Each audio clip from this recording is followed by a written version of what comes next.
எல்லாருக்கும் நமஸ்காரம்.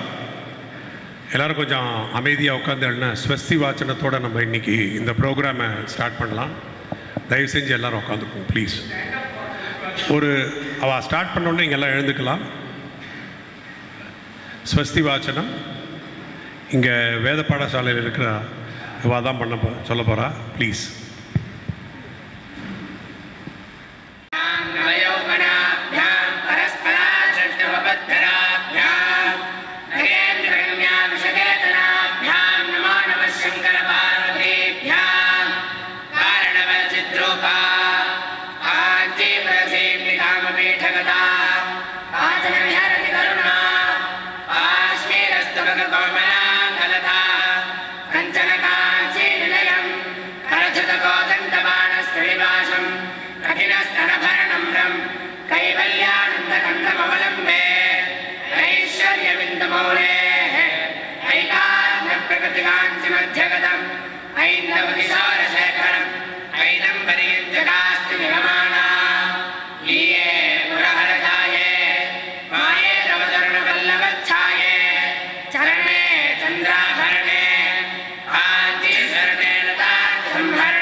जय जय जगदम्ब शिवे जय जय कामाक्षि जय जयात्रिसुते जय जय महेशतगिते जय जय चित्तगण कौमुदी धारे जय विजयी भव स्वस्ति श्रीमखिल भूमण्डलाकार त्रयस्त्रिंशत्कोटि देवता सेवित श्री कामाक्षि देवी सनाथ श्रीमदे कामनाथ श्री महादेवी सनाथ श्री हस्तिगिरिनाथ साक्षात्कार परमाधिकार सत्यपदनामा विनाजी दिव्य क्षेत्रे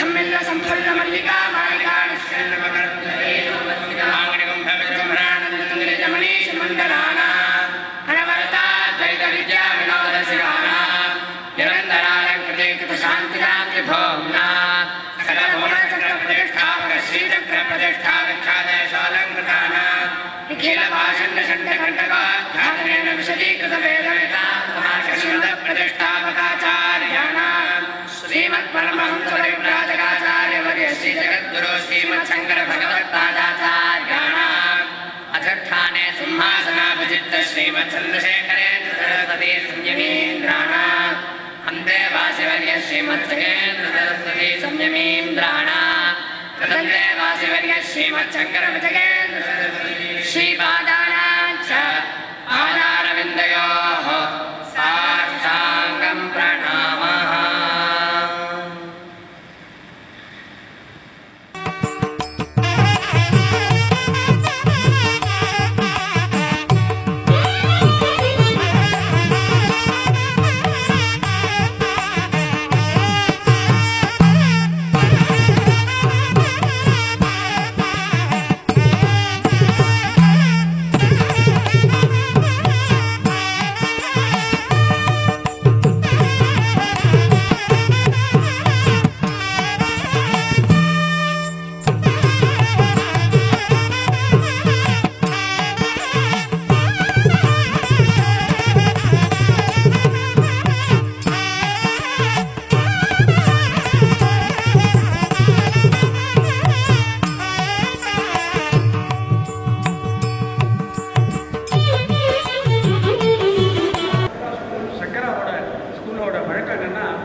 இந்த மாதிரி அவள் சக்கரா ஸ்கூலில் அடாப்ட் பண்ணிட்டு இருக்கா. துளசிக்கு வந்து ரெண்டு தோட்டம் ஜலத்தை விட்டுட்டு 2 புஷ்பத்தை போட்டுறது அதில் நிறைய புண்ணியம் கிடைக்கும் அப்படின்னு சொல்லி அவள் இதில் எல்லாம் அடாப்ட் பண்ணிட்டு இருக்கா.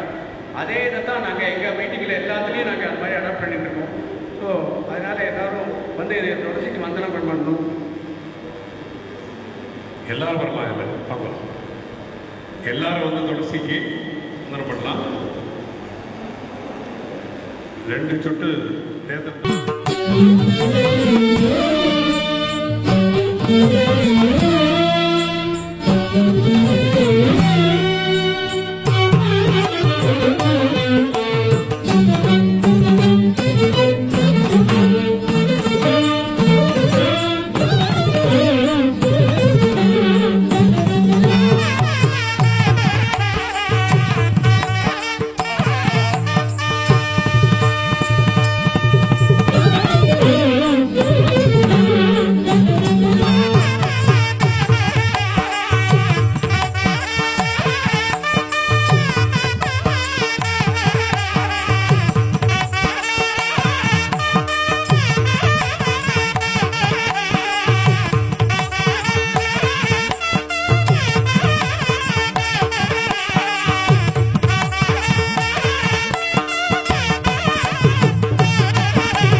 நமஸ்காரம். எல்லாரும் கொஞ்சம் அமைதியாக உட்காந்துன்னா எல்லாரும் நமஸ்காரம், வணக்கம், வந்தனம், நமஸ்தே, நமஸ்கார். 9:15 பேச்சு போட்டி ஆரம்பிக்கலான்னு. Welcome all, formal welcome to all of you. இன்றைக்கி இந்த பேச்சு போட்டி பசங்கள் எல்லாம் வந்திருக்கா. அதனால் we will start without wasting much time. ஏன்னா நிறைய நேரம் இருக்குது, நம்மளுக்கு நிறைய பேர் வந்து பேச போகிறா. முதலாவதாக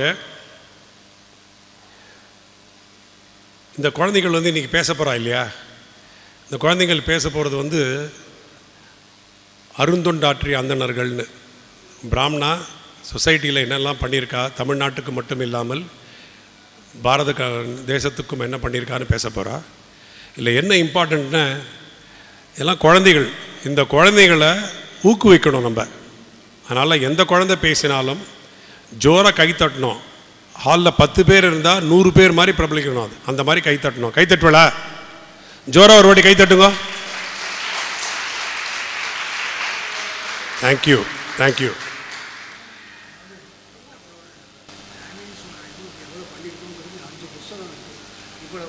இவ்வளவு தூரம் பிராமின்ஸ் வந்து நம்ம நீங்கள் எல்லோரும் பார்த்தேன்னா, நம்ம தமிழ்நாட்டில் இருக்கிற பிராமின்ஸ் மட்டும் இந்த 5 புஸ்தகம் இருக்குது, 5 வால்யூம் புஸ்தகம்.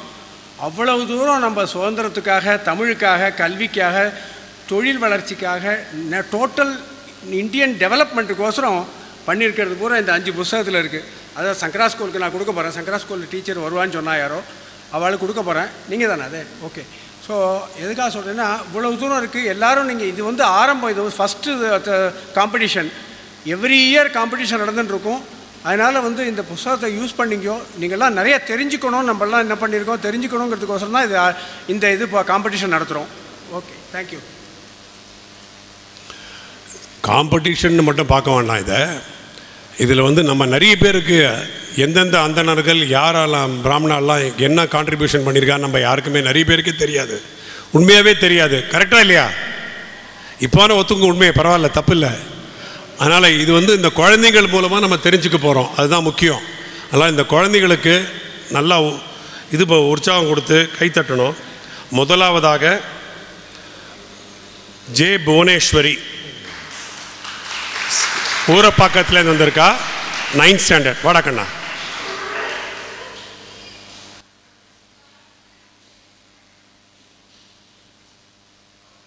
இந்த குழந்தைகளோட பேச்சை ஜட்ஜ் பண்ணுறதுக்கு நம்ம முன்னாடி மிஸ்ஸஸ் மாலதி ஸ்ரீனிவாசன், எங்கள் அப்பா பேர் ஸ்ரீனிவாசன், அதனால தான் சொல்லலை. ஜோராக கை தட்டுங்க. Principal, retired principal. அதனால் என்ன மாதிரி ஒரு ஜட்ஜுன்னு டாக்டர் ஐயர் இருக்கார் இங்கே.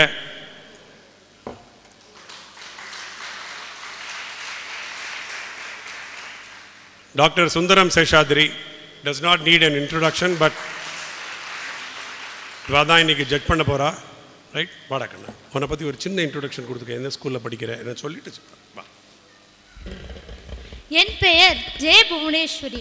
நான் ஊரப்பாக்கத்தில் ஸ்ரீ சங்கர வித்யாலயா மேல்நிலை பள்ளியில் 9ஆம் வகுப்பு படிக்கிறேன். இங்கு வருகை தந்திருக்கும் பிராமண பந்துக்கள் அனைவரையும் வணங்கி வரவேற்பதில் மிகவும் பெருமை கொள்கிறேன்.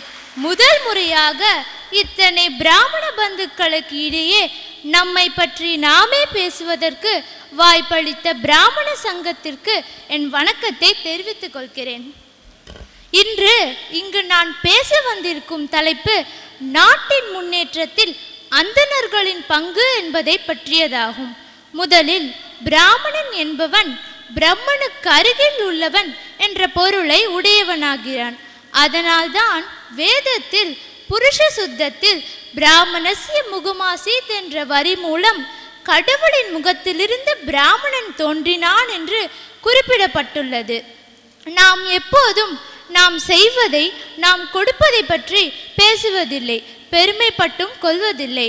ஆனால் இந்த விளம்பர யுகத்தில் எதுவும் செய்யாமலேயே செய்ததாக காட்டுகின்ற மனிதர்களுக்கு மத்தியில் நாமும் ஓரளவு நாம் என்ன செய்திருக்கிறோம் என்பதை இந்த உலகிற்கு ஓங்கி சொல்ல வேண்டியிருக்கிறது.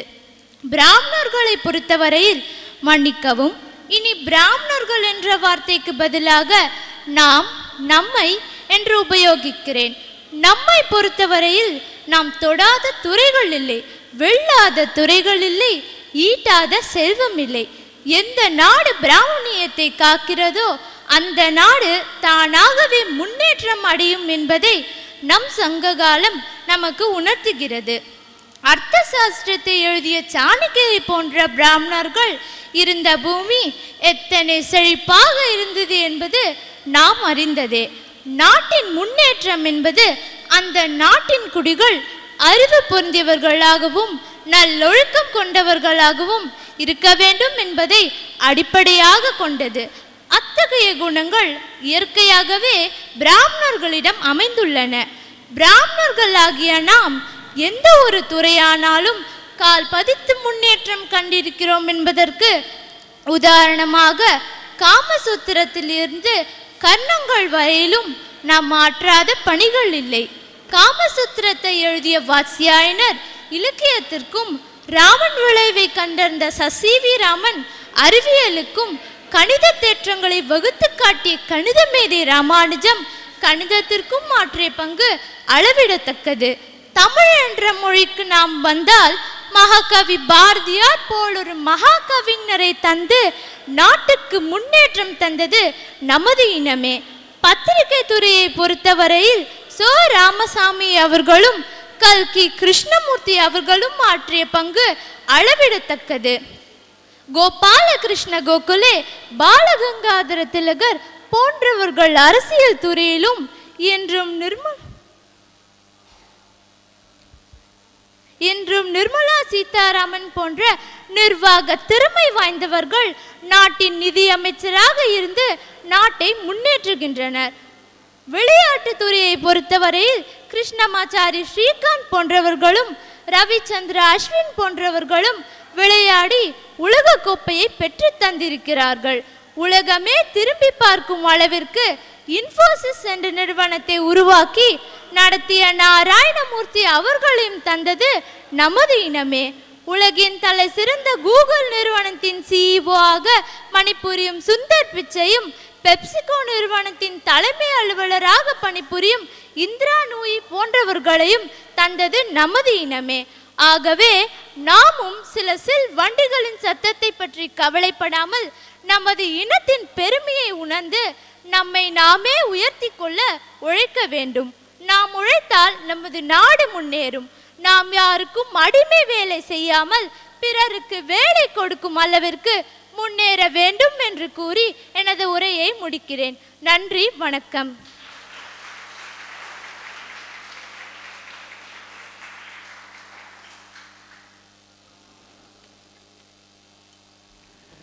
மிக்க நன்றி புவனேஸ்வரி. நல்லா ஜோரா கை தட்டுங்களேன்.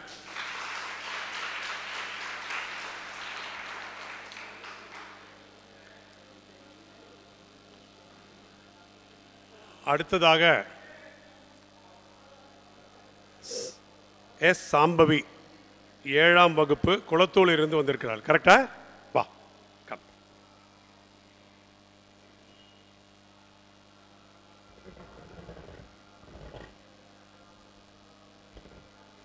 என் பேர் சாம்பவி. நான் 7th ஸ்டாண்டர்ட் படிக்கிறேன். அன்னை வயலட் இன்டர்நேஷ்னல் ஸ்கூலில். தமிழுக்கும் அமுதென்று பேர், அந்த தமிழென்ப தமிழ் எங்கள் உயிருக்கு நேர். அன்னை தமிழின் அடிபணிந்து நடுவர் உள்ளிட்ட அவையை வணங்கி என்னுரையை தொடங்குகிறேன். செந்தமிழ் நாடெனும் போதினிலே இன்பத்தேன் வந்து பாய்து காதில்லே என்று நம் புரட்சி கவிஞன் பாரதியின் வாக்கிற்கிணங்க தமிழன் என்று சொல்லடா தலை நிமிர்ந்து நில்லடா என்னும் பொது வழக்கிற்கிணங்க நாம் தமிழன் என்று சொல்லி நாளும் மார்த்தட்டி பெருமை கொள்வோம் என்பதில் எள்ளளவும் ஐயமில்லை. அண்மையில் நம் பாரத பிரதமர் நரேந்திர மோடி அவர்கள் தமிழ்நாட்டிற்கு வந்தபோது தன் உரையை தொடங்கும் முன் தமிழ்நாட்டின் பண்பாடு, கலாச்சாரம் இவற்றின் செழிப்பினால் தமிழ்நாடு மிகவும் அழகானதொரு மாநிலமாக திகழ்கிறது. தமிழ்நாட்டிற்கு வருவது தனக்கு மிகவும் பெருமையானதொரு நிகழ்வென்றும் உரைத்திருந்தார். ஒரு பகுதி அது நாடோ மாநிலமோ எதுவாக இருந்தாலும் அதன் செறிவிற்கு முக்கிய பங்களிப்பை அளிப்பது அதன் பண்பாடும் கலாச்சாரமும் தான் என்பது நான் மட்டுமல்ல, அனைவரும் அறிந்ததே.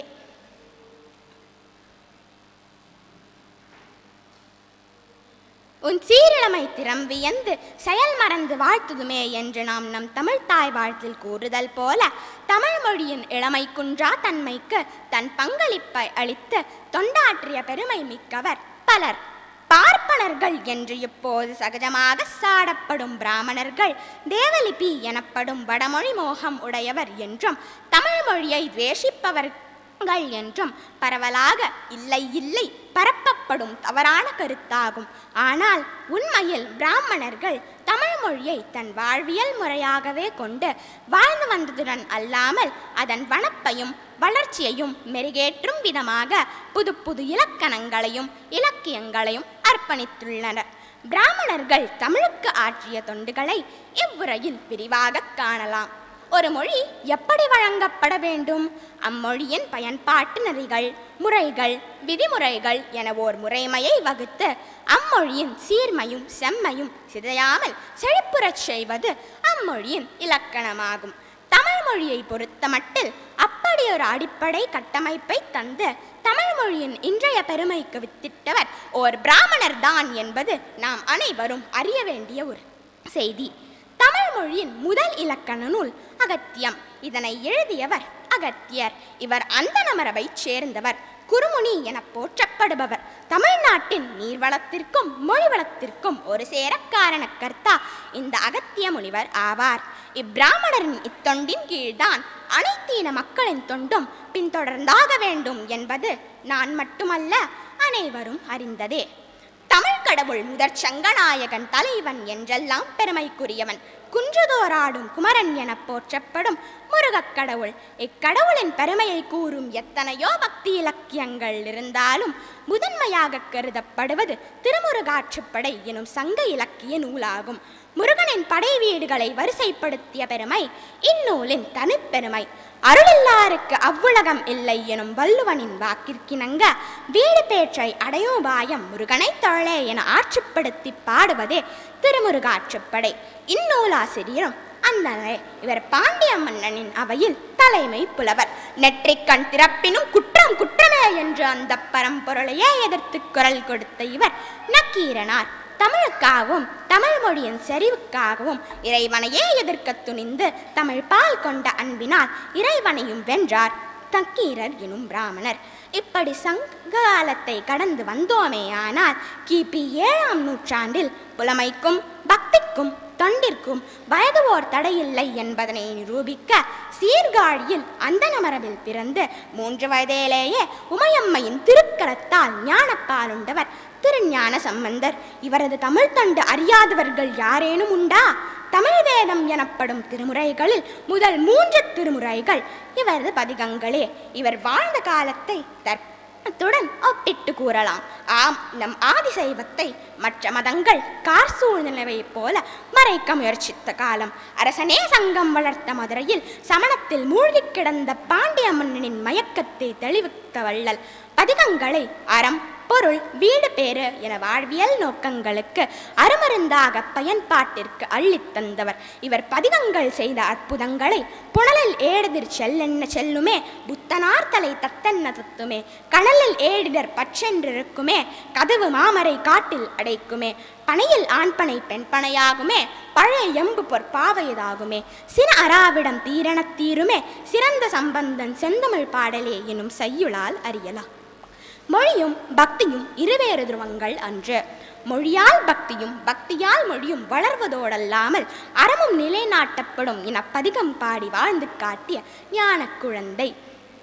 ஆணும் பெண்ணும் நிகரெனக் கொள்வதால் அறிவுலோங்கி வையம் தழைக்குமாம் என்றான் பாரதி. சங்ககாலம் தொட்டே இக்காலம் வரையில் இதற்கு மாற்று கருத்தே இல்லை. மாறாக உறுதிப்படுத்தும் வகையில் சான்றுகளே உள்ளன.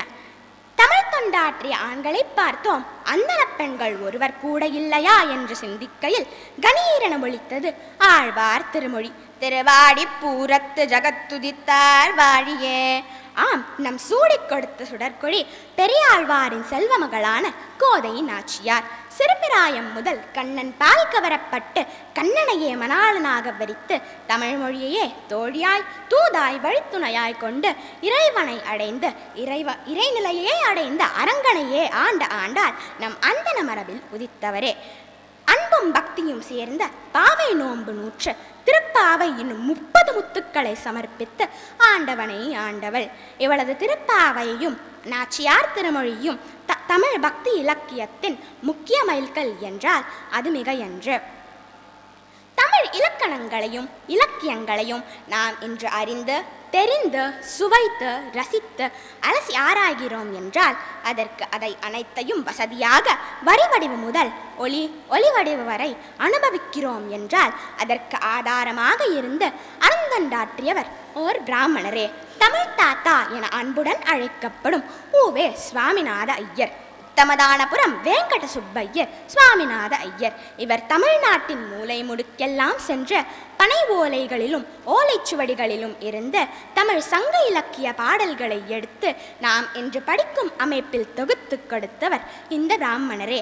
திருமுருகாற்றுப்படை, புறநானூறு, பொருணராற்றுப்படை, பெரும்பானாற்றுப்படை, சிறுபானாற்றுப்படை, பத்துப்பாட்டு, முல்லைப்பாட்டு, குறிஞ்சிப்பாட்டு, மலைப்படுகடாம், இன்னும் எத்தனையோ சொல்வதற்குள்ளேயே மூச்சு முட்டுகிறது.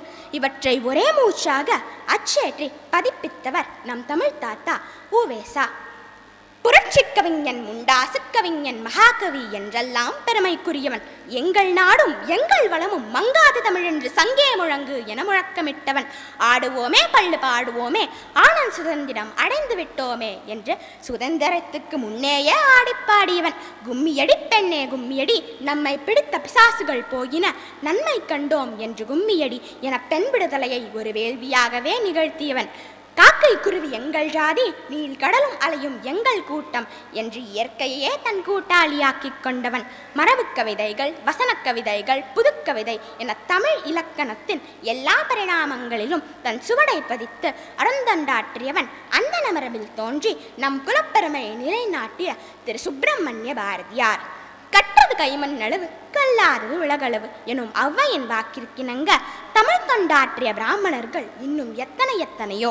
பரிமேலழகர், நச்சினார்க்கினியர், சேனாவரையர், சுந்தரர், மாணிக்க வாசகர், அபிராம பட்டர், இன்னும் எத்தனையோ காலம் கருதி ஒரு சிலரது தொண்டினை மட்டுமே விரிவாக உரைத்தேன். இக்காலகட்டத்தில் பிராமணர்களாகிய நம்மீது சுமத்தப்படும் அவதூறுகளை எதிர்க்க நாம் நம் முன்னோர்களையும் அவர் தம் தொண்டுகளையும் அறியவும் புரிந்து கொள்ளவும் முயல வேண்டும். கோவில் தோறும் சென்ற பதிகம் பாடிய நம் முன்னோர்களுக்கு நாம் செய்யும் கைமாறு அப்பதிகங்களை உணர்ந்து கோவில் தோறும் சென்று என் பாட்டனின் பாட்டு இது என மார்த்தட்டி பாட வேண்டும் எனும் வேண்டுகோளை இவ்வரங்கத்தில் வைத்து வாழ்க அந்தனர் வானவர் ஆணினம், வீழ்க தன்புணல் வேந்தனும் ஓங்குக, ஆழ்க தீயதெல்லாம் அரண் நாமமே ஆழ்க, வையகமும் துயர்த்தீர்கவே என்று வாய்ப்புக்கு நன்றி கூறி அமைகிறேன். வாழ்க பிராமணர், வாழ்க பிராமணரின் தமிழ் தொண்டு. நன்றி, வணக்கம்.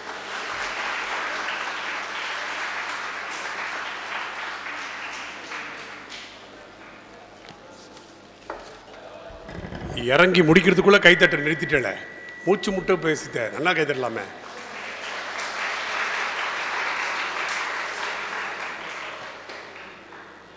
ஐஸ்வர்யா 9ஆம் வகுப்பு தாம்பரம். ஐஸ்வர்யா எஸ்ஜி 10ஆம் வகுப்பா? சரி வாடா. ஐஸ்வர்யா எஸ்ஜியா? பா கம்.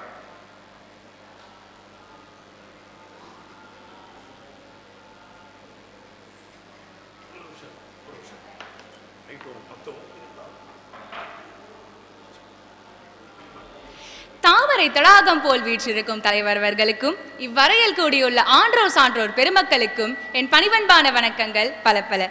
நான் கிழக்கு தாம்பரம் ஸ்ரீ சங்கர வித்யாவிலிருந்து சூக்க ஐஸ்வர்யா. இன்று என் உரைக்காக நான் எடுத்துக்கொண்ட தலைப்பு சுதந்திர போராட்டத்தில் பிராமணர்களின் பங்கு. இத்தலைப்பில் என் உரையை தொடங்குவதற்கு முன் செம்மொழியான எம்மொழி தமிழுக்கும் என் ஆசிரியர் பெருமக்களுக்கும் என் சிரம் தாழ்ந்த வணக்கங்களை சமர்ப்பிக்கிறேன். அச்சமில்லை அச்சமில்லை அச்சம் என்பதில்லையே, இச்சகத்திலோரெல்லாம் எதிர்த்து நின்ற போதிலும் அச்சமில்லை அச்சமில்லை அச்சம் என்பதில்லையே, துச்சமாக எண்ணி நம்மை தூறு செய்த போதிலும் அச்சமில்லை அச்சமில்லை அச்சம் என்பதில்லையே என்று வீர முழக்கமிட்டு மக்களை வீறு கொண்டு எழச் செய்த முண்டாசு கவிஞன் பாரதியும் சுதந்திரம் எனது பிறப்புரிமை, அதை அடைந்தே தீருவேன் என்று வீர முழக்கமிட்ட லோகமானிய பாலகங்காதர திலகருமே என்னுரையின் கதாநாயகர்கள். ஆங்கிலேயரின் அடக்குமுறைக்கு அஞ்சாமல் தன் வாழ்நாளை சுதந்திரத்திற்காகவே அர்ப்பணித்த பல பிராமண தலைவர்களின் பங்கை நம்மால் மறுக்கவோ மறக்கவோ முடியாது. அவ்வாறானவர்களுள் நான் முன்கூறியவாறு திலகரையும் பாரதியாரையும் சுற்றியே என்னுரை வருகிறது. அவற்றுள் முதன்மையாக வருபவர் சுப்பிரமணிய பாரதியார். நம் தமிழகத்தில் திருக்குறளை அடுத்து இந்த முண்டாசு கவிஞன் பாரதியின் பாடல்கள் தான் மக்களால் அதிகம் ஈர்க்கப்படுகின்றன.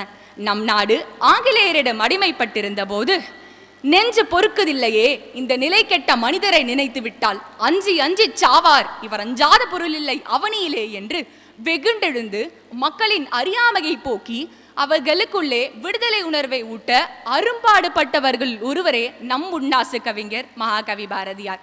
துச்சமாக எண்ணி நம்மை தூறு செய்த போதிலும் அச்சமில்லை அச்சமில்லை அச்சம் என்பதில்லையே என்ற இவரின் ஒவ்வொரு வார்த்தையும் ஆற்றல் மிக்கதாகவும் அக்னி குஞ்சுகளாகவும் மக்களை வீறு கொண்டு எழச் செய்தன. சாதாரண மக்களுக்கும் புரியும் வகையில் எளிய தமிழில் கவி புனைந்து கட்டுரைகள் பல எழுதி அதை மக்களிடம் சேர்ப்பித்தார் மகாகவி பாரதியார். இதனால் அவர் பார் போற்றும் கவிஞரானார். அது மட்டுமல்லாமல் விடுதலை போராட்ட காலத்தில் தேசிய உணர்வுள்ள பல்வேறு கவிதைகளை எழுதி மக்களை ஒன்றிணைத்த காரணத்தால் இவர் தேசிய கவியாகவும் போற்றப்பட்டார். உங்களுக்கு தெரியுமா, இந்திய நாளிதழ் வரலாற்றில் அரசியல் கார்ட்டூன்களை வெளியிட்ட முதல் இதழ் நம் பாரதியாரின் இந்தியாதான். Wbwa ஐயர், திலகர் போன்ற பல்வேறு தலைவர்களின் நட்போடு சுதேசி போராட்டங்களில் கலந்து கொண்டு தம் கருத்துக்களை மக்கள் மனதில் ஆழமாக பதிய செய்தார் பாரதியார். ஆடுவோமே பல்லு பாடுவோமே, ஆனந்த சுதந்திரம் அடைந்து விட்டோம் என்று சுதந்திரம் அடைவதற்கு முன்பே சுதந்திரத்தை எவ்வாறு கனா கண்டு மகிழ்ந்திருக்கிறார் பாருங்கள். தனது பத்திரிகையின் மூலம் தேசிய உணர்வுள்ள பல்வேறு கவிதைகளை மக்களிடம் சேர்ப்பித்து அதற்காக அவர்களிடமிருந்து பெருத்த ஆதரவும் பெற்றார் பாரதியார். அவருக்கு ஆதரவு பெருகுவதை கண்ட ஆங்கில அரசு அவரை கைது செய்து சிறையில் அடைத்து அவரது பத்திரிகைக்கு தடயம் விதித்தது. ஆனால் அப்போது மயராமல் என்றெமதன் கை விலங்குகள் போகும், என்றெமதின்னல்கள் தீர்ந்து பொய்யாகும், என்று தனியும் இந்த சுதந்திர தாகம், என்று மடியும் எங்கள் அடிமையின் மோகம் என்று புரட்சிகரமான கேள்விகளின் மூலம் வீர சுதந்திரம் வேண்டினார். தன் தாய்நா குறித்து பெருமை கொண்டதோடு அதன் வருங்காலம் எவ்வாறு இருக்க வேண்டும் என்பதையும் கனா கண்டார் பாரதியார். வந்தே மாதரம் என்போம், எங்கள் மாநில தாயை வணங்குவோம் என்போம் என்றார். அது மட்டுமல்லாமல் வங்கத்து ஓடி வரும் நீரின் மிகையால் மையத்து நாடுகளில் பயிர் செய்யும் என்று நதிநீர் இணைப்பு திட்டத்தை முன்பே கனா கண்டார். ஒருவன் தன் தாய் நாட்டின் மீது கொண்டிருக்கும் பற்று தன் தாயின் மீது கொண்டிருக்கும் பற்றுக்கு சமம் என்றும் தன் தேசத்தின் மீது ஒருவன் பற்று கொண்டால் மட்டுமே அந்த தேசத்தை நல்வழிப்படுத்த முடியும் என்ற கருத்துக்களை மக்களை ஆணித்தரமாக நம்ப வைத்தார். அதற்காக பல தியாகங்களையும் இன்னல்களையும் செய்தார். நாம் இருக்கும் நாடு நமதென்பறிவோம், அது நமக்கே உரியதாம் என்பதறிவோம் என்பது பாரதியின் உரிமை குரலாயிருந்தது. அது மட்டுமல்லாமல் தண்ணீர் விட்டா வளர்த்தோம் சர்வேசா, கண்ணீரால் காத்தோம் கருக திருவுலமே என்று சுதந்திர பயிரை கண்ணீராலும் செந்நீராலும் காக்க வேண்டும் என்றார். ஒன்றுபட்டால் உண்டு வாழ்வு, நமக்குள் ஒற்றுமை நீங்கின் அனைவருக்கும் தாழ்வு என்று பாடி அனைவரையும் ஒன்றிணைத்தார். சொந்த நாட்டில் பிறர் கடிமை செய்தே துஞ்சிட்டோம், இனி அஞ்சிட்டோம், எந்த நாட்டிலும் இந்த அநீதிகள் ஏற்குமா என்று கூறி அடிமைத்தனத்தின் கொடுமைகளை எடுத்துரைத்தார்.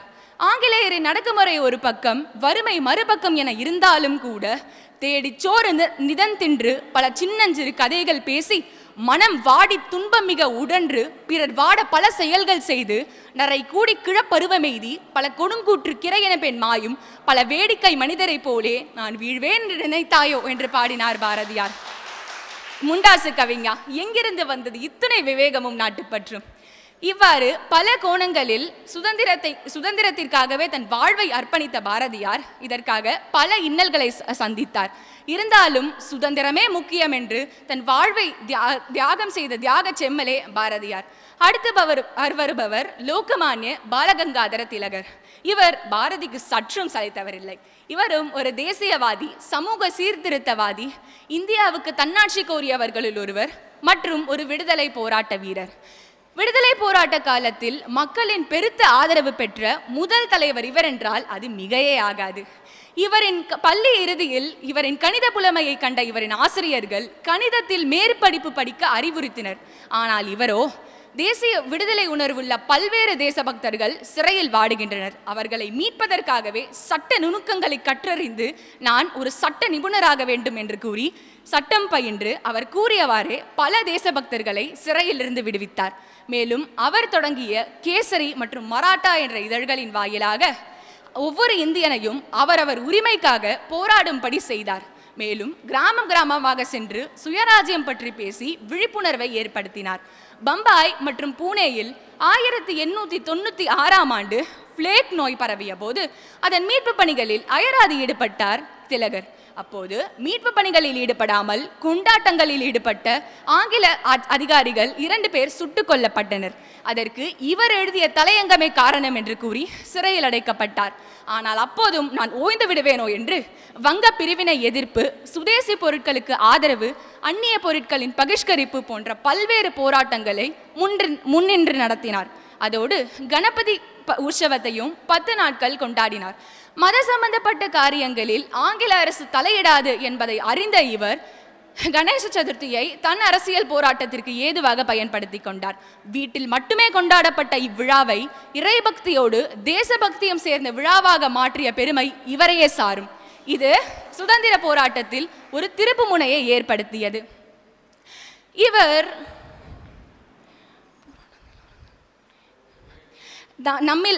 நம்மிடம் ஆயுதமில்லை என்றாலும் ஒற்றுமை, ஒத்துழையாமை மூலம் நிச்சயம் ஆங்கிலேயரை விரட்டி அடிக்க முடியும் என்று மக்களை ஆணித்தரமாக நம்ப வைத்தார். சுதந்திரத்திற்காக பல தலைவர்கள் போராடினாலும் அதை தீவிரப்படுத்திய பெருமை இவரையே சாரும். இப்பேற்பட்ட மனிதர் இம்மண்ணுலகை விட்டு மறைந்தாலும் இவரின் சுதந்திரம் எனது பிறப்புரிமை, அதை அடைந்தே தீருவேன் என்ற கர்ஜனை மக்களின் மனதில் அன்றும் ஒலித்து கொண்டே இருந்தது, இன்றும் ஒலித்து கொண்டே இருக்கிறது. இது மட்டுமல்லாமல் தொடுநோயிற்று பேருந்திலும் ரயிலிலும் செல்ல ஆங்கில அரசு தடை விதித்தாலும் சென்னை மாகாணம் முழுவதும் கால்நடையாகவே சென்று விடுதலை உணர்வை பரப்பி மக்களை ஒன்றிணைத்த சுப்பிரமணிய சிவா ஆஷ்துரையை சுட்டுக் கொன்று விட்டு தான் ஆங்கில சிப்பாய்களிடம் சிக்கினால் தன் நண்பர்களும் சிக்குவார்களே என்று தன்னை தானே சுட்டுக்கொன்று இறந்த வாஞ்சிநாதன், மேலும் சுதந்திரத்திற்காக தன் வாழ்வின் பெரும் பங்கினை சிறையிலேயே கழித்த நீலகண்ட பிரம்மச்சாரி போன்ற பல பிராமணர்கள் தங்கள் பெரும் பங்கினை சுதந்திர போராட்டத்தில் அர்ப்பணித்துள்ளனர். இவர்களின் இவ்வுலக மரியாத வரலாற்றை எம் போன்ற மாணவ செல்வங்கள் அறிய ஏதுவான தலைப்பை கொடுத்த பிராமண சங்கத்தினரை இன்று இந்த மேடையில் வணங்குகிறேன். மேலும் மனதில் உறுதி வேண்டும், வாக்கினிலே இனிமை வேண்டும், நினைவு நல்லது வேண்டும், நினைத்த பொருள் கைப்பட வேண்டும், மண் பயனுற வேண்டும், உண்மை நின்றிட வேண்டும் என்ற வரிகளை மனதில் கொண்டு இந்தியாவின் வளர்ச்சிக்கு என்னால் இயன்றவற்றை செய்வேன் என்று இந்த மேடையில் உறுதி கூறி பிராமண சங்கத்திற்கும் இவ்வாய்ப்பளித்த என் பள்ளிக்கும் நன்றி கூறி விடைபெறுகிறேன். நன்றி, வணக்கம்.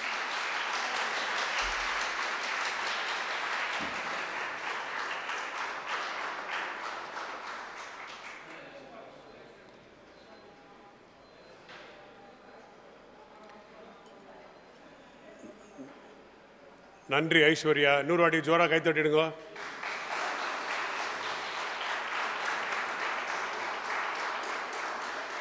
அடுத்ததாக புருஷோத்தமன், ஸ்ரீ புருஷோத்தமன் க்ஷமிக்கணும், 11th ஸ்டாண்டர்டா? 11th standard.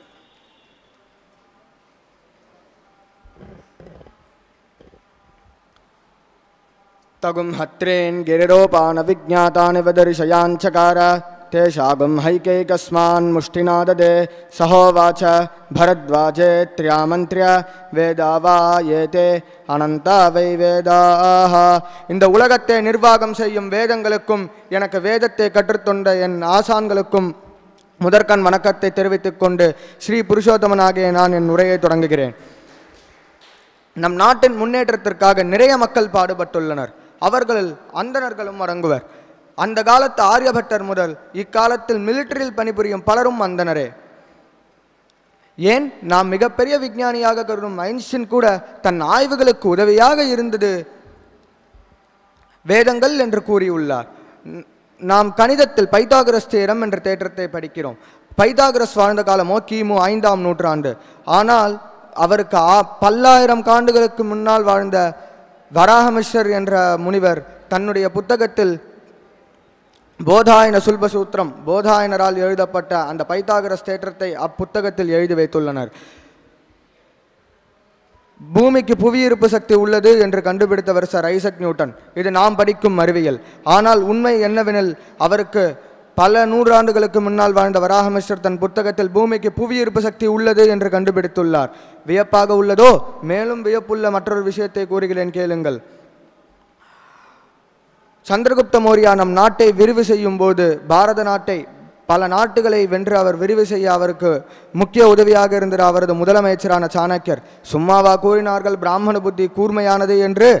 இப்பொழுதும் புத்திசாலிகளே நம் சாணக்கியன் என்று நான் கூறுகிறோம். சத்ரபதி சிவாஜி அவுரங்கசீப்பை பல தடவை புறமுதுகிட்டு ஓத வைத்தார். ஆனால் அவருக்கு பக்கபலமாக இருந்த அவரது பேஷ்வாவான பேஷ்வா பாஜிராவ் மற்றும் பாலாஜி பாஜிராவ் ஆவார். அவர்கள் இருவரும் அந்தணர்களே. ஹேமு என்றவர் ஒரு அந்தணர். அவர் முதல் முறையாக 2ஆம் பானிபட் போரில் முகலாய அரசர்களை எதிர்த்தார். இந்தியா முன்னேற வேண்டும் என்றால் அதற்கு விடுதலை வேண்டும் என்று நினைத்து போராடியவர்களே இந்திய விடுதலை வீரர்கள். அதில் பாலகங்காதர் திலக், கோபால், பாரதியார், சுப்பிரமணிய சிவா போன்ற பல பிராமணர்கள் போராடி உள்ளனர். ஏன் நம் ஒவ்வொருத்தர் மனதிலும் விடுதலை வேண்டும் என்ற ஆசையை தூண்டிய மணிஷ் பாண்டேவும் ஒரு பிராமணர் தான். இராணுவத்துறை நம் நாடு முன்னேறுவதற்கு அது பாதுகாப்பு தருவதே இராணுவத்துறை. இராணுவத்துறையில் சந்தீப் சர்மா, அதாவது அவர்தான் இந்தியாவிலேயே முதல் முறை பரம்வீர் சக்ரா விருதை பெற்றவர், அவரும் ஒரு அந்தணரே. கலைத்துறை இந்தியாவின் முதல் திரைப்படத்தை எடுத்தவரும் ஒரு பிராமணரே. அந்த படம் பேர் ராஜா ஹரிஷ்சந்திரன். கர்நாடக இசையில் நித்யஸ்ரீ மகாதேவன், விஷாகா ஹரி போன்ற பலர் சாதனை செய்துள்ளனர். திரைப்பட இசையில் எஸ்பிபி பல சாதனை செய்துள்ளார். விளையாட்டுத்துறையில் தினேஷ் கார்த்திக், ஸ்ரேயாஸ் ஐயர் போன்ற பல மட்டைப்பந்து வீரர்கள் இந்தியாவை முன்னேற பல சாதனைகள் செய்துள்ளனர். 1980களில் உலகையே பூப்பந்து விளையாட்டில் தன் கட்டுப்பாட்டில் வைத்து கொண்டிருந்த பிரகாஷ் படுகோன் என்றவர் ஒரு அந்தணரே. இவ்வளவு அந்தணர்கள் வேதோ ரக்ஷதி ரக்ஷிதா, அதாவது வேதத்தை நம்மை காப்பாற்றும். இவர்கள் எல்லோரையும் விட வேதத்தை காப்பாற்றுபவர்களுக்கு என் முக்கியமான வணக்கத்தை தெரிவித்துக் கொள்கிறேன். இவ்வளவு மக்கள் நம் நாட்டை முன்னேற்ற நிறைய தியாகங்களை செய்துள்ளனர். ஆனால் நாம் என்ன செய்கிறோம்? நம் நாட்டிலேயே படித்து ஆனால் வெளிநாட்டிற்கு சென்று வெளிநாட்டவனுக்கு நம் திறனை தாரை வார்க்கிறோம். என்னுடைய வேண்டுகோள் என்னவெனில், நம் நாட்டில் படித்து நம் நாட்டிலே வேலை செய்து நம் நாட்டிற்கே நம்முடைய புத்தியை தியாகம் செய்வோம் என்று வேண்டி வாய்ப்பளித்தமைக்கு நன்றி கூறி விடைபெறுகிறேன். நன்றி, வணக்கம்.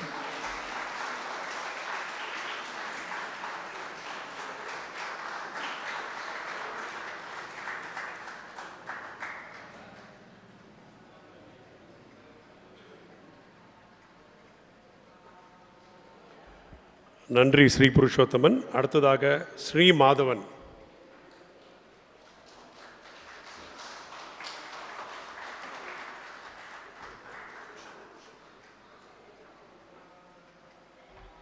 ब्रह्मन् ब्राह्मणो ब्रह्मवर्चसे जायतामास्मिन् राष्ट्रे राजन्य इषव्यशोरो महारथो जायतान्दोघ्रिधेनुर्वोढानड्वानाशुः सप्तः पुरन्धर्यो सा जिष्णोरथेष्टा सभेयो युवास्तेजमानस्य वीरो जायतान्निकामे निकामेनः पर्जन्यो वर्षतो फलिन्यो नवोषधयः पच्छन्तां योगक्षेमो नः कल्पताम् வேதங்களே பாராட்டும் இப்படிப்பட்ட பிராமணர்கள் நிறைந்த நம் ராஷ்டிரத்தை ஆங்கிலேயர் அடிமைப்படுத்தி வைத்திருந்தனர். நம் பாரத தேசத்தின் விடுதலையில் ஏராளமான பிராமணர்கள் பங்கு பெற்றிருந்தாலும் நாம் அவர்களின் பங்கை உடனுக்குடனே மறந்து விடுகிறோம். விடுதலைக்காக போராடிய ஒரு பிராமணரையாவது காட்டுங்கர் பார்க்கலாம் என்று மேடையில் கேட்டும் அளவு நிலைமை சென்று விட்டது. எப்படி எல்லா மக்களும் நம் விடுதலைக்காக போராடினார்களோ அவ்வாறே பிராமண குலத்தினரும் போராடினார்கள், சிறையும் சென்றார்கள், உயிரும் துறந்தார்கள் அல்லவா? அதை நாம் ஏன் உடனுக்குடனே மறந்து விடுகிறோம்? சான்றுகள் பல.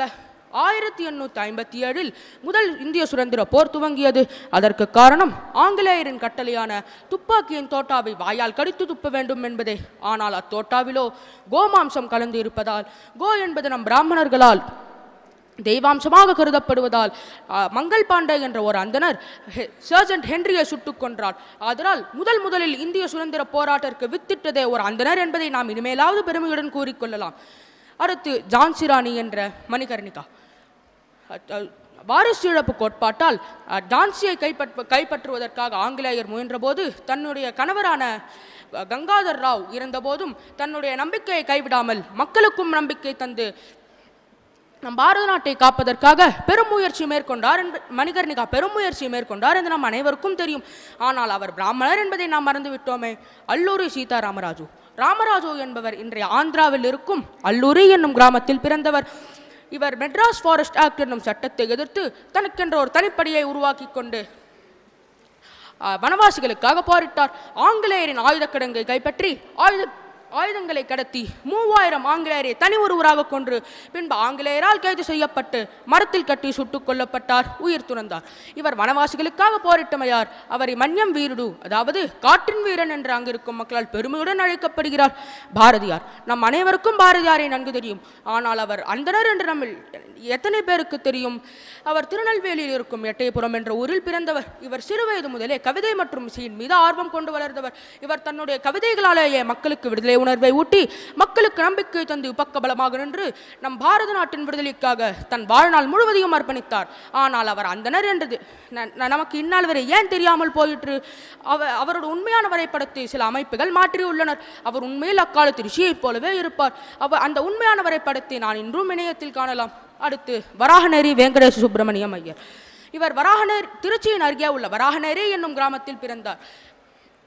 இவர் லண்டனில் படித்துக் கொண்டிருக்கும் போது விநாயக் தாமோதர் சர்வார்கர் என்ற இந்திய சுதந்திர விடுதலை வீரரை சந்தித்து லண்டனிலிருந்தே நம் இந்திய விடுதலைக்காக போராடி வந்தார்.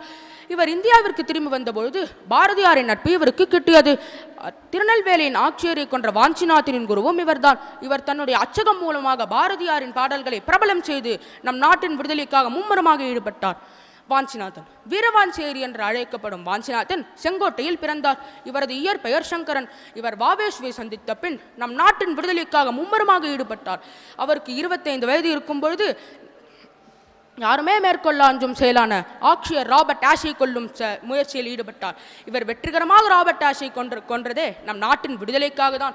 நான் இதுவரை யாரை பற்றி எல்லாம் கூறினேனோ அவர்களின் செயல்கள் பெரும்பாலான மக்களுக்கு நன்கு தெரியும். ஆனால் நான் இப்பொழுது கூறப்போகிறவரை பற்றி எல்லாருக்கும் தெரியும். ஆனால் அவர் இந்திய விடுதலைக்காக செய்ததை நம் யாரும் அறிய மாட்டோம். ஆம், நான் பேசுவது ஜகத்குரு ஸ்ரீ சந்திரசேகரேந்திர சரஸ்வதி மகாசுவாமிகள் பற்றித்தான். மகாபெரியவா நம் நாட்டின் விடுதலைக்காக மும்முரமாக போரிட்டார். உதாரணம், காந்தியடிகள் ஒத்துழையாமை இயக்கத்தை செயல்படுத்திய பொழுது பட்டு மற்றும் மற்ற ஆடைகளை விடுத்து கதிராடைகள் மட்டுமே அணிந்தார்.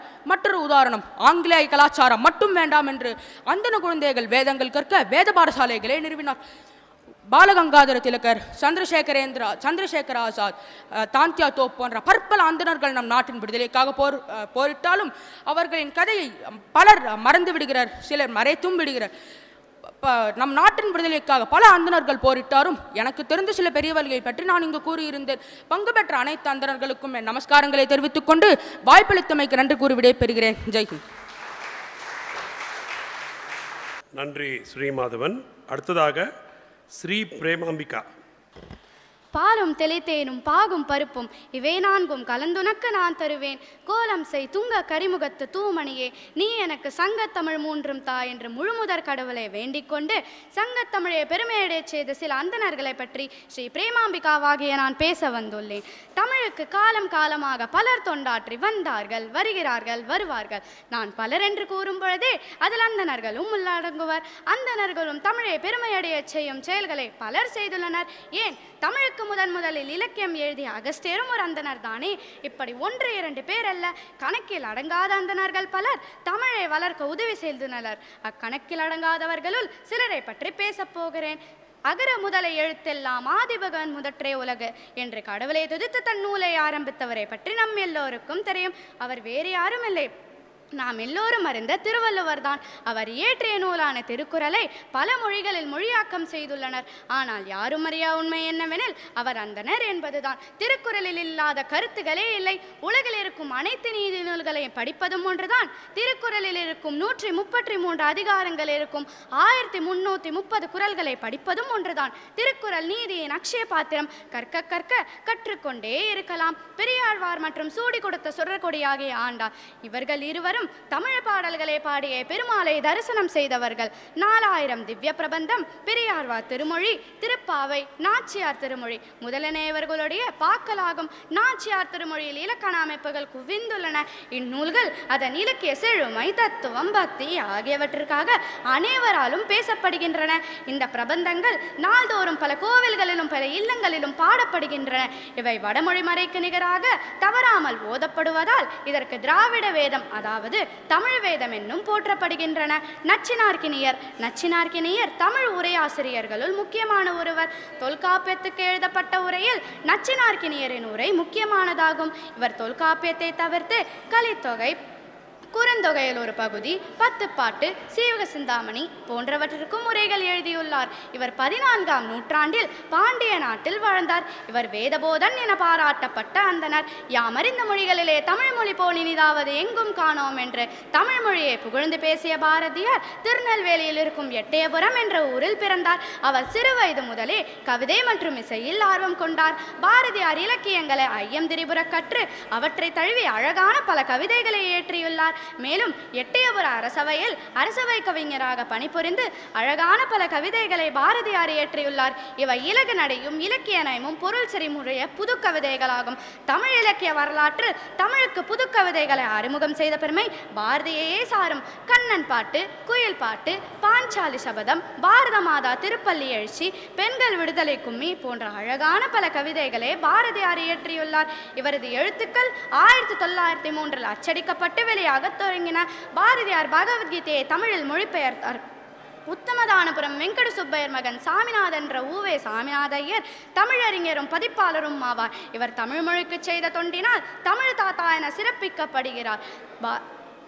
ஊவேசா அவர்கள் தமிழ் மொழியில் அழிந்து போகும் நிலையில் இருந்த பண்டைய தமிழ் இலக்கியங்கள் பலவற்றை தேடி தேடி அறிந்து அவர்களை அச்சித்து புதுப்பித்தவர். மேலும் 900க்கும் மேற்பட்ட புத்தகங்களை அச்சுப்பதித்தது மட்டுமின்றி 3000க்கும் அதிகமான ஏட்டுச்சுவடிகளையும் கையெழுத்தேடுகளையும் சேகரித்தார். தமது அச்சுப்பதிப்பிக்கும் பணியினால் தமிழ் இலக்கியங்களின் தொன்மையையும் பழமையையும் அறியச் செய்தவர். 20ஆம் நூற்றாண்டின் தொடக்கத்தில் தமிழுக்கு தொண்டாற்றியவர்களுள் ஊவேசா அவர்கள் குறிப்பிடத்தக்கவர். தமிழ் வளர்க்க உதவிய அனைத்து நல்லுள்ளங்களுக்கும் அதை எனக்கு ஊட்டிய என் தாய், தந்தை மற்றும் குரு அவர்களுக்கும் என் நமஸ்காரத்தை தெரிவித்துக் கொண்டு வாய்ப்பளித்தமைக்கு நன்றி கூறி விடைபெறுகிறேன். நன்றி, வணக்கம்.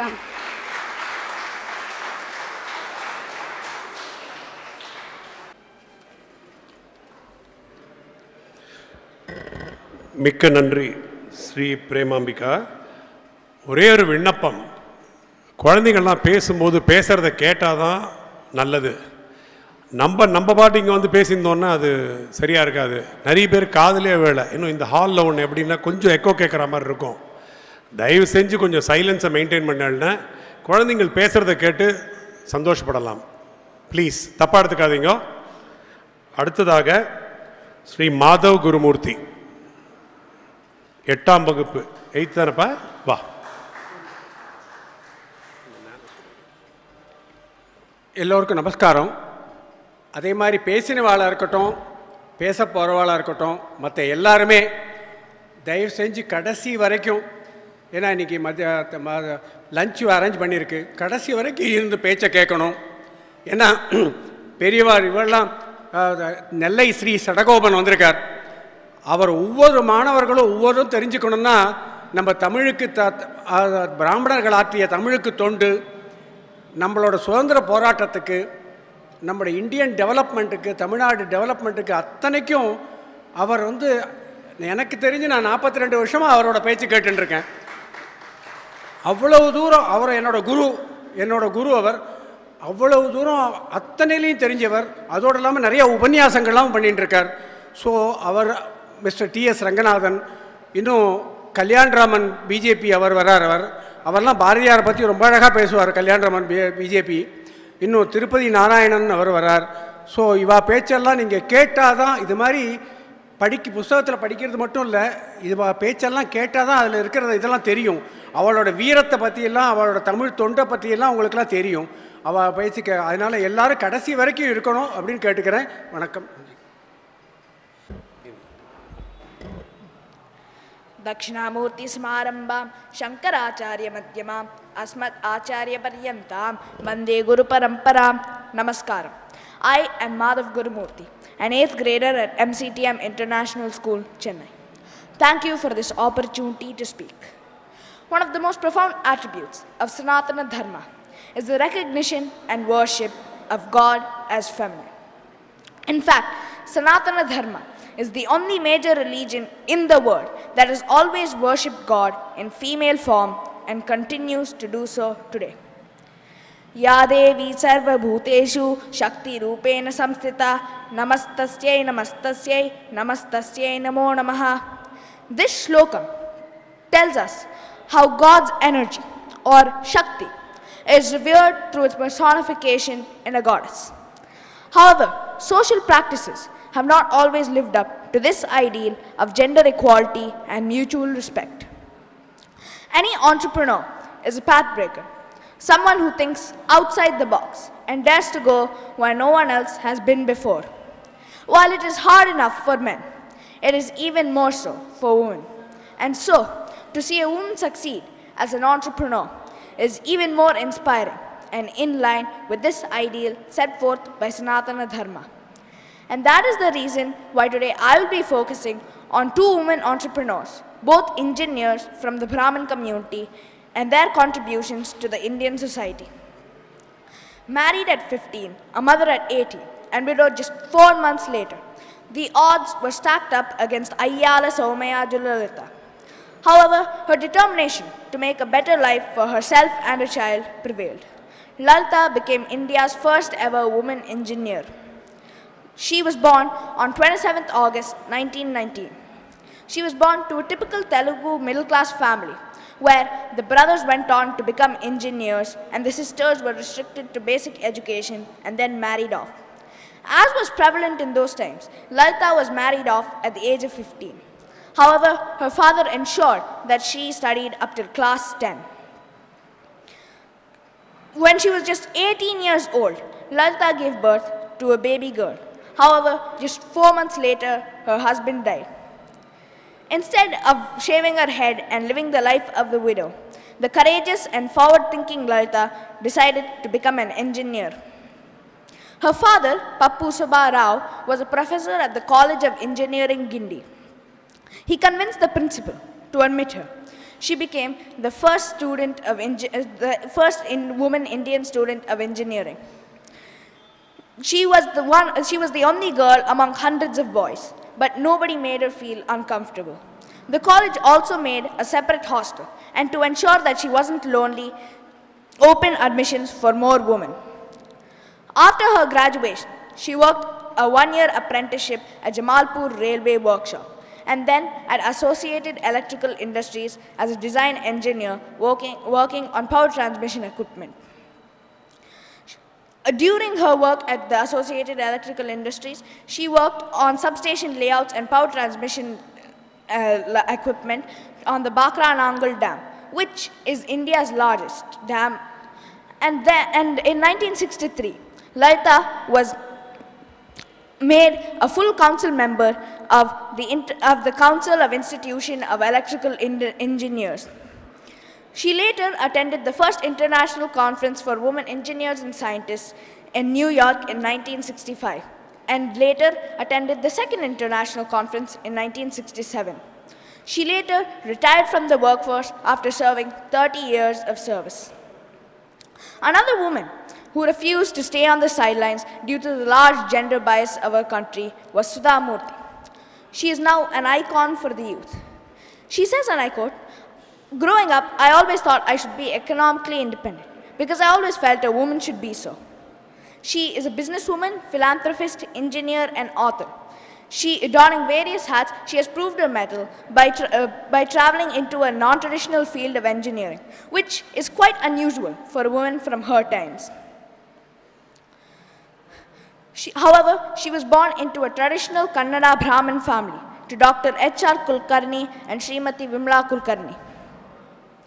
Later on, she started the IT company Infosys with her husband Narayanan Murthy. She lives by the code. Doing what you like is freedom. Liking what you do is happiness. She is easily one of the richest women in the country, but believes in the simplistic values she learned during her childhood. Murthy does a lot of social work. She primarily started out working for sex workers and has now built over 1,600 toilets for girls all over the country. She also builds schools and houses in rural areas through Infosys Foundation. Her children's literature has also grown quite popular too. She writes woman-centric, fictitious, and mythological stories for people of all age groups. She has won various awards, including the Padma Shri, the R.K. Narayanan Award of Literature, the Rotary Club of Karnataka Best Teacher Award, and an honorary degree in science by IIT Kanpur. To end this speech, I would like to end it with a quote. "We can only give our children two things in life: strong roots and powerful wings. Then they may fly anywhere and live independently. Of all the great luxuries in this life, the greatest luxury is freedom." And so we have seen two women engineers who have done great service to the nation and inspire and continue to inspire various people to break the glass ceiling above their heads and do whatever they want. And with that, I would like to thank everyone for this opportunity to speak. Nandri Vanakkam.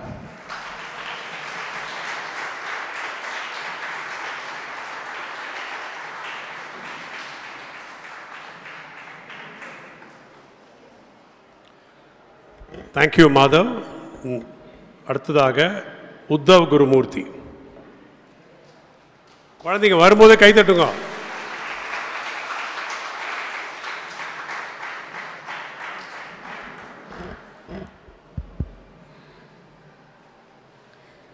Om Shri Gurubhyo Namaha Harihit Om. Namaskar. My name is Uddhav Gurumurthy and I am a newly minted Class 8 student of MCTM Chidambaram Chettiar International School, Chennai. I am extremely grateful for this opportunity to speak on the contributions of Brahmins to the development of this great nation. I find the timing of this competition extremely significant, as while I was researching for this speech, I found very few articles elaborating on the contributions of Brahmins, but very many articles slamming every one of these contributions as being casteist and/or Hindu Dharma centric. I think it's time to set the record straight, and my speech aims to do just that. Today, I will focus on the contributions of two great scientists from different parts of this nation, both of whom worked tirelessly for the rebuilding and sustained growth of the agrarian economy, which is the backbone of this nation. The first was Acharya Vinoba Bhave, a social scientist, social activist, political philosopher, leader of the greatest political movement in independent India, an educationist, a literary genius, but above all, a man of God, and a sage who personified within him the spiritual traditions of mankind. Few have bequeathed as much as him to mankind as a whole. The second is Dr. Mankumba Sambasivan Swaminathan, an Indian agronomist, agricultural scientist, plant geneticist, administrator, and humanitarian. Dr. Swaminathan is a global leader of the Green Revolution and is often hailed as the main architect of the Green Revolution in India due to his leadership and role in the introduction and further development of high-yielding varieties of wheat and rice. Dr. Swaminathan's scientific efforts saved India and Pakistan from famine in the 1960s. the United Nations Environment Program hails him as the father of economic ecology. Before I go on to talk about their lives and achievements, I would like to take a moment to explain why I chose to talk about these two in particular. You see, in Sanatana Dharma, we believe in Annam Brahma. According to the Bhagavad Gita, the body and the soul in it are based on the food and sustained by the food. In basic terms, we are what we eat. Before the partaking of the food, we also offer a prayer, Annadata Sukhi Bhava, meaning, those who provide me with this food, let them be happy. So our philosophy emphasizes not just the importance of food, but also the well-being of the one who produces it. Today, the world is facing a considerable food crisis, perpetuated by the Russia-Ukraine wars, after effects of the COVID-19 pandemic and climate change. In India too, we have witnessed agitations over farm laws and farmers' rights. Food security has always been a challenge for the developing world, but today we see the so-called developed world scrambling to stockpile wheat, rice and fertilizer. Hunger, or even the fear of it, is a great equalizer. And under these circumstances, the contributions of these two individuals gain even more significance. One worked for the well-being of the Annadata, while the other worked to ensure sustained supplies of quality Annam. Vinayak Narahari, also known as Vinoba, was an advocate of non-violence and human rights. Often called Acharya, he is best known for the Bhudan movement. He is considered a national teacher and the spiritual successor to Mahatma Gandhi. He is also an eminent philosopher and translated the Gita into the Marathi language, calling it Gitai, meaning Mother Gita. In the 20th century, this frail man walked around 70,000 kilometers all over the nation, gaining 42 lakh acres or 17 lakh hectares of land in donation for landless farmers. It was a miracle of compassion and kindness. Vinoba gave a new dictum to the world. Science plus spirituality is equal to Sarvodaya, or the welfare of all.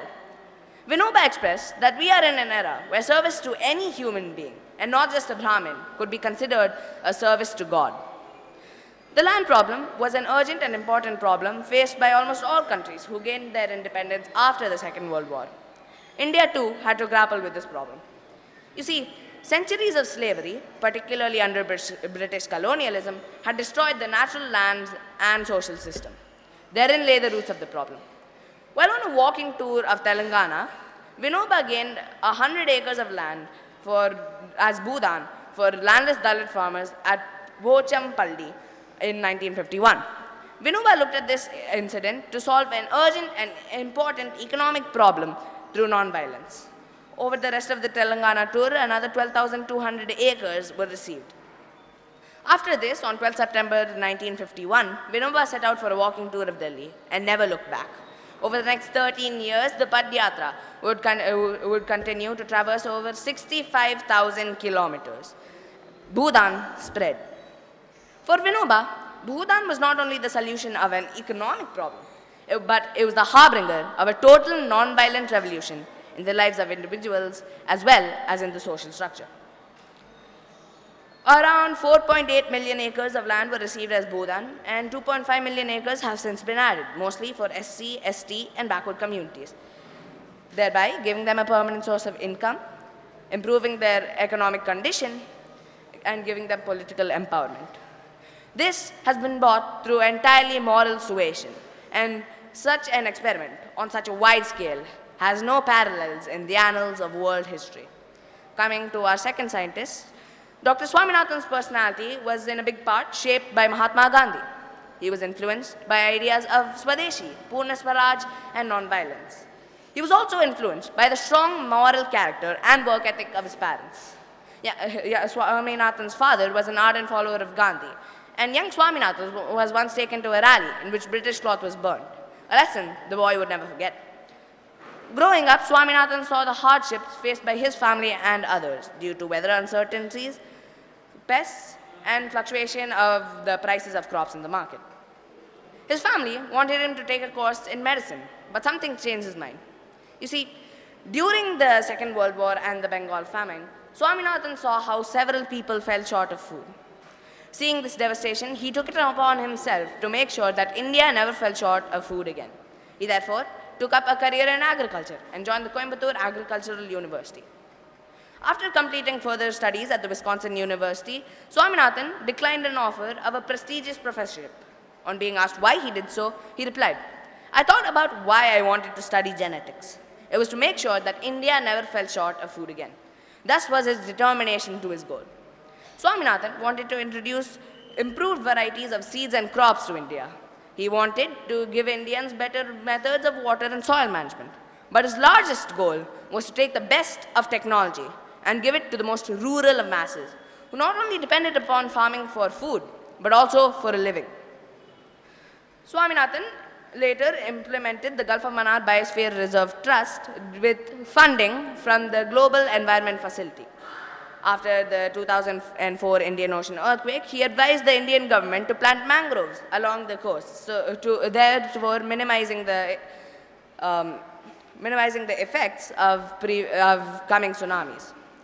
Swaminathan's scientific skills and powers of persuasion have made famine an unfamiliar word in all of Asia. His high-tech inventions have not only changed the continent, but the entire world. And so, we see two great scientists, both Brahmins, both of whom worked tirelessly for the upliftment of all, purely motivated by humanity. Their lives exemplify their ideal, Sarve Jana Sukhino Bhavantu. With that, I would like to conclude my speech, and once again, thank you for this opportunity. Nandri Vanakkam.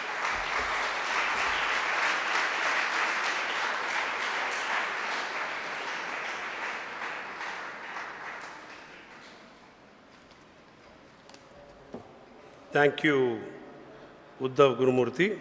Now we have Krishna Samit, 9th standard. Come, please come.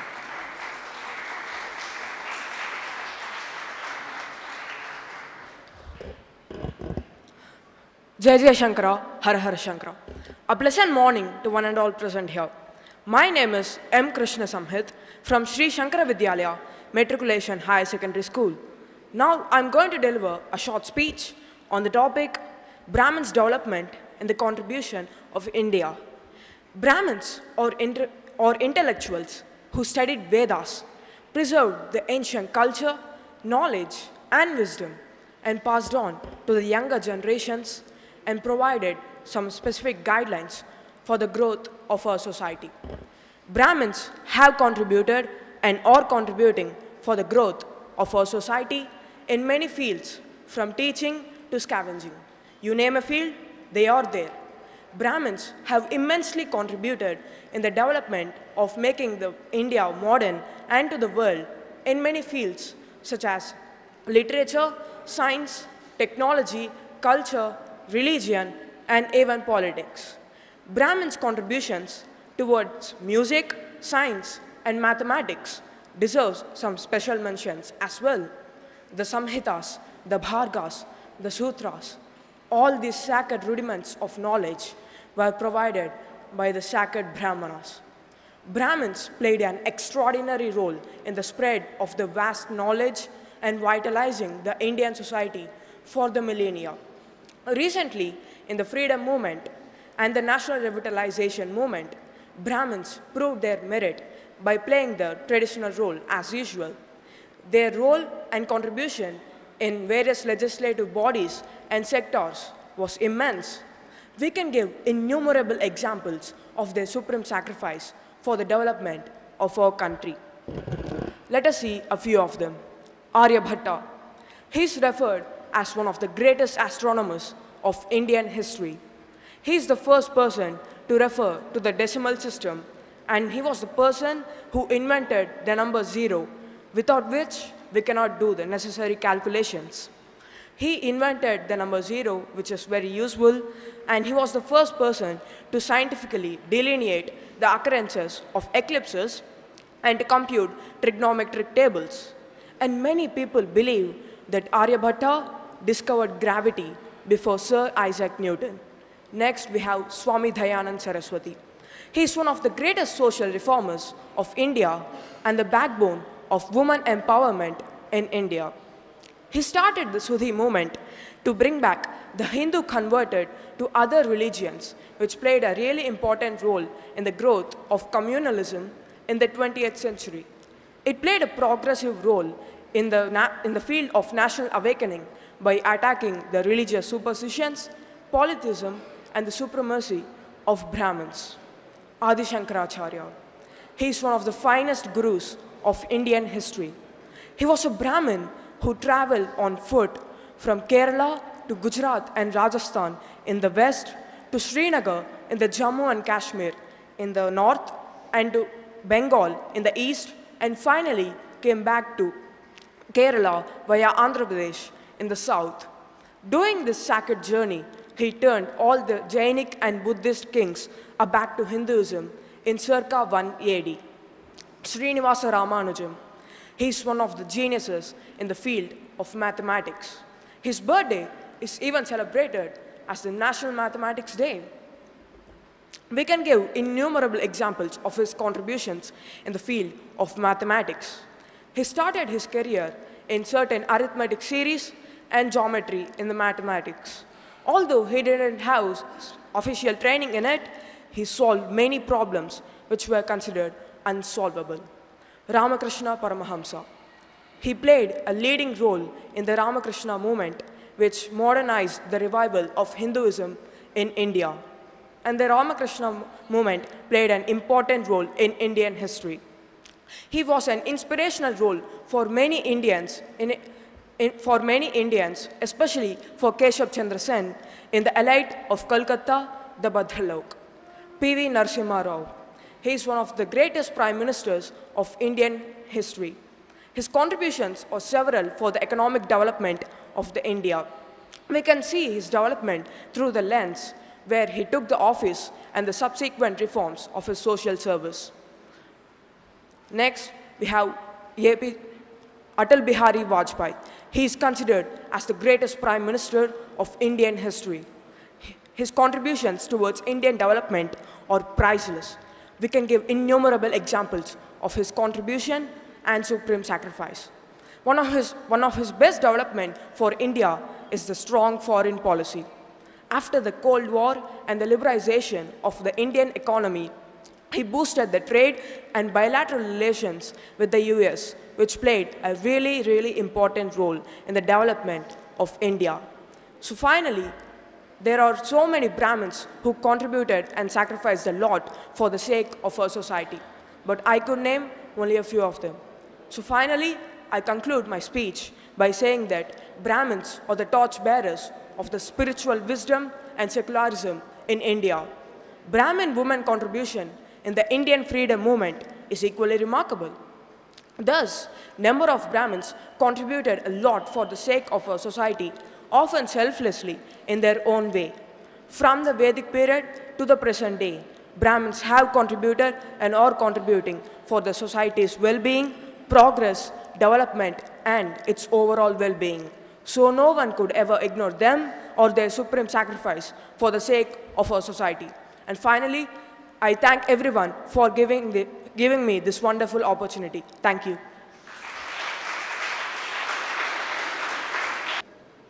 Haripriya, ba. Haripriya B, in the class, ma? 10th. Oh, Shankara Vidyalaya, va. Haripriya B, I'm sorry. Haripriya B, Shankara Vidyalaya, 10th.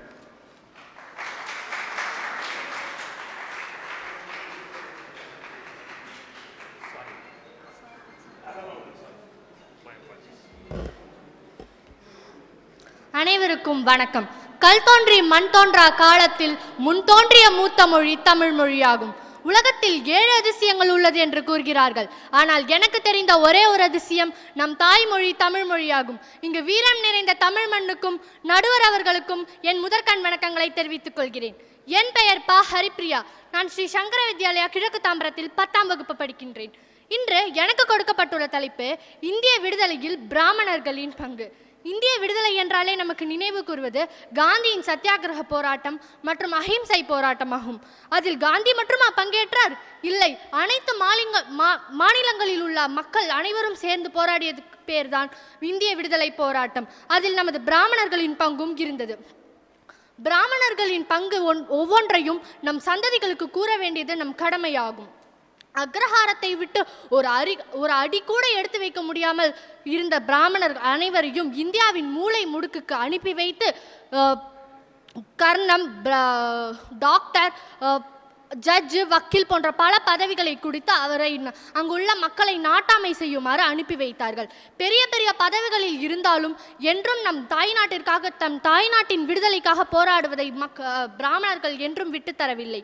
India திருநாட்டிற்காக தன் இடமிருந்த எல்லாத்தையும் இழந்துவிட்டு அடி வாங்கி உதை வாங்கி அல்லல் பட்டு மனம் நோர்ந்து இருந்த பிராமணர் அனைவரும் தங்களின் நண்பர்களாக இருக்கலாம், உறவினர்களாக இருக்கலாம், குறைந்தபட்சம் ஊர்க்காரர்களாக கூட இருக்கலாம். அவர்கள் அனைவரும் தன் பாடுபட்டு படிக்க வைத்த தன் பெற்றோர்களை தவிக்க விட்டு வீட்டை விட்டு வெளியே வந்து தன் தாய் நாட்டின் விடுதலையே முக்கியம் என்று காந்தியை நோக்கியும் திலகரை நோக்கியும் ஓடி இருக்கலாம். அவ்வாறு போராட்டத்திற்காக போன பிராமணர்கள் அனைவரும் சிறை சென்று இருக்கலாம். அந்த சிறை சென்ற மக்களின் குடும்பம் கேடு கெட்டு சீரழிந்து நடுத்தெருவில் நின்றிருக்கலாம். இது போன்ற எழுச்சியான வரலாறு இருந்தது. அதை நம்மளால் படிக்க முடியாமல் செய்துவிட்டார்கள். இந்த மறைக்கப்பட்ட உண்மைகள் அனைத்தும் தோட்டத்தில் விதைக்கப்பட்ட வெறுப்பு விதைகள் போன்று ஆகிவிட்டது. அதில் சில பேர்தான் பாரதியார், பாலகங்காதர திலகர், உவே சுவாமிநாத ஐயர், ஸ்ரீ சக்கரவர்த்தி ராஜகோபாலாச்சாரி ஆவர். அவர்களில் ஒருத்தர் தான் சக்கரவர்த்தி ராஜகோபாலாச்சாரி. முதலில் நாம் பாரதியார் பற்றியும் உவே சுவாமிநாதர் ஐயர் பற்றியும் தெரிந்து கொள்வோம். பாரதியார் பிராமணரின் நம்முள் உள்ள அவர் கவிதைகள் மூலம் நம்முள் தோன்றியிருக்கும் விடுதலை போராட்ட உணர்வை தூண்டுவார். அதில் ஒன்றுதான் அக்னி குஞ்சொன்று கண்டேன், அதை அங்கே ஒரு காட்டிலோர் பொந்திடை வைத்தேன், வெந்து தணிந்தது காடு தயல் வீரத்திற்கு குஞ்சென்று மூப்பென்று முன்றோ என்று கூறினார் பாரதியார். அப்படி இந்த பாடலின் பொருள் யாதெனில், அக்னி நெருப்பு ஒன்றை மரத்தடியில் ஒளித்து வைத்துள்ளேன் என்று கூறினார் பாரதியார். அந்த அக்னி நெருப்பு மூலம் காடு முழுவதும் கொழுந்து விட்டு எரிந்தது என்று கூறுகிறார். அந்த அக்னி நெருப்பாக இருந்தது யார்? நம் பிராமணர்களே. அந்த அக்னி நெருப்பாக இருந்தது நம் பிராமணர்கள் என்று கூறுகிறார்கள். அதே போல் உவே சுவாமிநாத ஐயர், அவர் தமிழ் தாத்தா என்று அன்புடன் அழைக்கப்படுவார். உவே சுவாமிநாத ஐயரும் பாரதியாரும் தமிழுக்கும் தொன்றாட்டினார், நமது பிராமண குலத்திற்கும் தொன்றாட்டினார். இப்பொழுது ஸ்ரீ சக்கரவர்த்தி ராஜகோபாலாச்சாரியை பற்றி பார்ப்போம். ஸ்ரீ சக்கரவர்த்தி ராஜகோபாலாச்சாரி 10 டிசம்பர் 1878 பிறந்தார். இவர் பிறந்தது முதலேயே விடுதலையின் உணர்வு கொண்டவர். இவர் 1930 நேருவுடன் அவர் காங்கிரஸ் கட்சியில் இணைந்தார். சிறிது கருத்து வேறுபாட்டினால் அவரிடமிருந்து விலகி இந்திய விடுதலை கட்சி என்று ஒன்று ஆரம்பித்தார். அந்த கட்சி மூலம் விடுதலைக்காக போராடும் மக்களின் குடும்பத்திற்காக தினசரி உணவுக்கான செலவும் அவர்களின் குழந்தைக்கான படிப்பு செலவுக்கும் அவரே பொறுப்பேற்றுக் கொண்டார். அவர் 1948 விடுதலைக்கு பிறகு மேற்கு வங்க ஆளுநராக மாறினார். மேற்கு வங்க ஆளுநராக மாறிய பிறகு பல நல்திட்டங்களை செய்து கொண்டிருந்தார். பிறகு தமிழகத்தின் முதலமைச்சராகவும் இருந்தார், துணை முதலமைச்சராகவும் இருந்தார், உள்துறை அமைச்சராகவும் இருந்தார். இவர் முதலமைச்சராக இருந்தபோது தெலுங்கானா ஆட்சி நமது தலைநகரமான சென்னை மாநகரத்தை அவர்களது தலைநகரம் என்று எடுத்துக்கொண்டார்கள். ஆனால் அதுக்கு ஸ்ரீ சக்கரவர்த்தி ராஜகோபாலாச்சாரி கூறினார், இல்லை, சென்னை எங்களுடைய தலைநகரமாகும் என்று கூறினார். ஆனால் தெலுங்கானா ஆட்சி அதற்கு கூறினார்கள், அப்போது நீங்கள் பதவியை விட்டு விலகுங்கள், நாங்கள் உங்களுடைய சென்னை மாநகரத்தை திருப்பித் தருகிறோம் என்று கூறினார்கள். அதற்காக தன் பதவியில் இருந்தும் நீங்க தயாராக இருந்தார் ஸ்ரீ சக்கரவர்த்தி ராஜகோபாலாச்சாரி. எவ்வளவு பெரிய மனது பாருங்கள்! யாராவது அந்த சென்னை தலைநகரத்துக்காக தன் பதவியை விடுவார்களா? ஆனால் அவர் விடவும் தயாராக இருந்தார். அப்போதுதான் நேரு சென்னைக்கு வந்து, இல்லை, சென்னை தமிழகத்தின் தலைநகரமாகும் என்று கூறினார். நமது பிராமண குலத்தின் பொக்கிஷமாக இருக்கும் ராமாயணம் மற்றும் மகாபாரதத்தை அவர் பல மொழியில் மொழிபெயர்த்தார். பிறகு குறையொன்றும் இல்லை என்றும் பாட்டையும் அவர் நமக்காக இயற்றி தந்துள்ளார். குறையொன்றும் இல்லை மறைமூர்த்தி கண்ணா, குறையொன்றும் இல்லை கண்ணா, குறையொன்றும் இல்லை கோவிந்தா என்ற பாடலையும் நமக்காக இயற்றி தந்துள்ளார். அப்பொழுதுதான் இந்தி திணிப்பு வந்தது. இந்தி திணிப்பு என்பது அவர் இந்தியை திணிக்க ஒன்றும் இல்லை. நமக்கு பெரும்பாலும் தெரிந்த 3 மொழிகள் யாவை? தமிழ், ஆங்கிலம் மற்றும் ஹிந்தி. ஆனால் அவர் கூறினார், ஹிந்தியும் அனைவரும் கற்றுக்கொள்ள வேண்டும் என்று தமிழகத்தின் முதலமைச்சராக இருந்தபோது அவர் கூறினார். ஆனால் அனைவரும் இது இந்தி திணிப்பு என்று கூறி போராட்டம் நடத்த ஆரம்பித்தார்கள். அப்போது இவர் கூறினார், தமிழை மற்றும் தமிழ் ஆங்கிலம் எல்லா இடத்திலும் பயன்படாது, நம் ஹிந்தியும் தெரிந்து கொள்ள வேண்டும். ஹிந்தியால் நம் இந்தியாவில் மூலை முடுக்குக்கு சென்றாலும் ஹிந்தியில் மூலம் நாம் உரையாடலாம் என்று கூறினார்.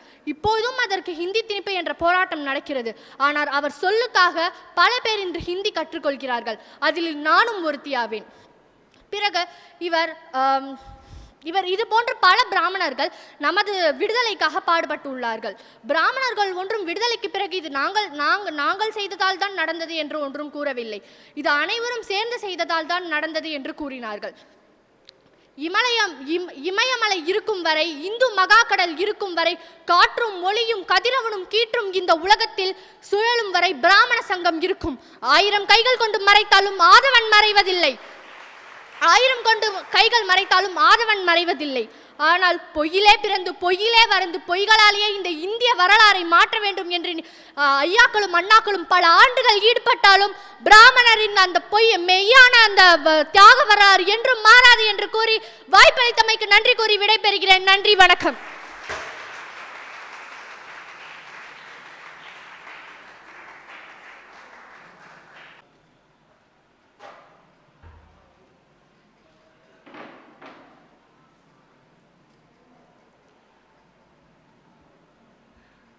இப்போது பேச்சு போட்டி முடிந்தது. 10 பிள்ளைகளும் பேசிவிட்டார்கள். அடுத்ததாக